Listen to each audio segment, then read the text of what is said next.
کی گود میں آتی گئی، ماں کی آرزوؤں کو خاک میں ملا کر رکھ دیتی گئی، کبھی تو بھرپور جوانی میں آتی گئی، ہزاروں کی تمنا پر پانی پھینک دیتی گئی، کبھی تو بڑھاپے میں آتی گئی، غرض موت ہر ایک کو آتی گئی، فرق اتنا کہ آج ان کی کل ہماری باری گئے۔ اسی کو اللہ رب العزت نے قرآن پاک میں ارشاد فرمایا،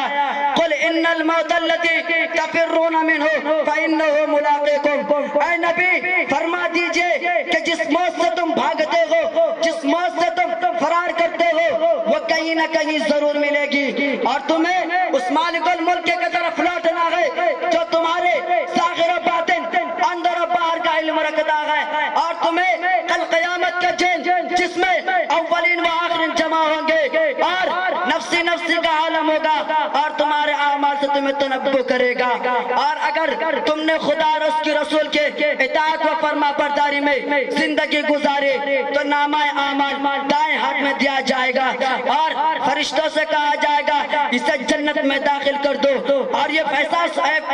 فیصلہ سنا دو کہ اب کبھی بھی تمہیں موت نہیں آئے گی، اور اگر تم نے خدا اور اس کے رسول کے اطاعت و فرما برداری میں، اور اگر تم نے خدا اور اس کے رسول کے قانون کو توڑا اور مخلوق خدا کو تکلیف دینے میں زندگی گزاری، اور حلال کو حلال اور حرام کو حرام نہیں سمجھا تھا، رشوت اور سود سے تم نے اپنے جیب کو بھرا تھا،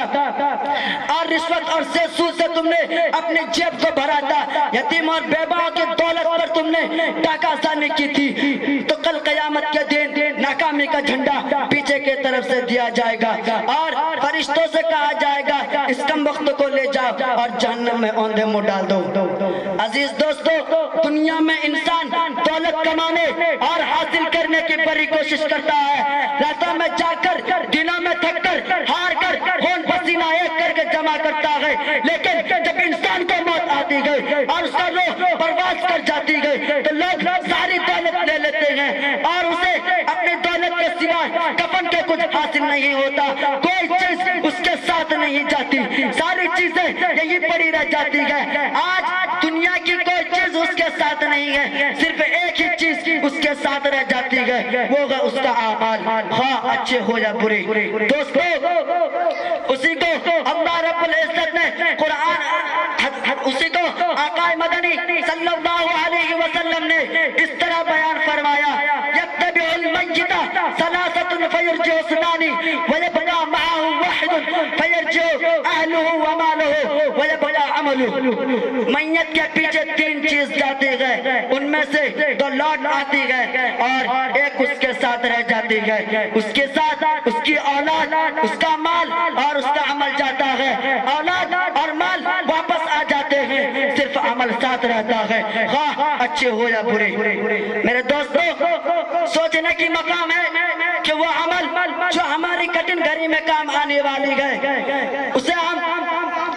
دوستو سوچنے کا مقام ہے کہ وہ عمل جو ہمارے قبر کی کٹن گھڑی میں کام آنے والے گئے وہ ہمارے پاس کتنا ہے، اور وہ آل، وہ اولاد، وہ مال، وہ متاع جو اس مشکل وقت میں ہمارے ساتھ چھوڑ دیں گے، ہم اسے جمع کرنے کے لیے کتنا فکر مند ہے، جمع کرنے کی کیا چیز تھی اور جمع کیا کر رہے ہیں۔ اسی کو میر انیس نے اس طرح اس کا نقشہ کھینچا ہے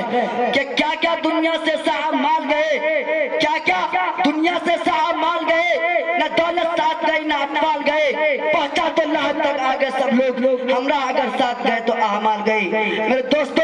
سکندر بادشاہ کا نام آپ نے سنا ہوگا، بہادری اور شجاعت میں مشہور تھا، نوجوانوں کے وقت یونان سے چلا اور فتح کرتا ہوا ہندوستان آ پہنچا، سرزمین پنجاب کو فتح کر لیا اور آگے نہ بڑھا، یہیں سے اپنے وطن کے طرف واپس ہونے لگا تو اس کی طبیعت خراب ہو گئی اور ایسا معلوم ہونے لگا کہ اب جان نہیں بچے گی، تو اس نے اپنے وزیروں کو بلایا اور کہا کہ دیکھو میری وقت قریب آ گیا ہے اور میں اب آپ لوگوں سے جدا ہو جاؤں گا۔ پھر وزیروں سے کہا کہ جب میں مر جاؤں گا تو میرا کفن دفن کر دیں گے۔ انہوں نے کہا حضور زندگی پر ہم نے آپ کا نمک کھایا ہے اور اگر آپ کا کفن دفن بھی نہیں کریں گے تو ہم سے زیادہ نمک حرام کون ہوگا۔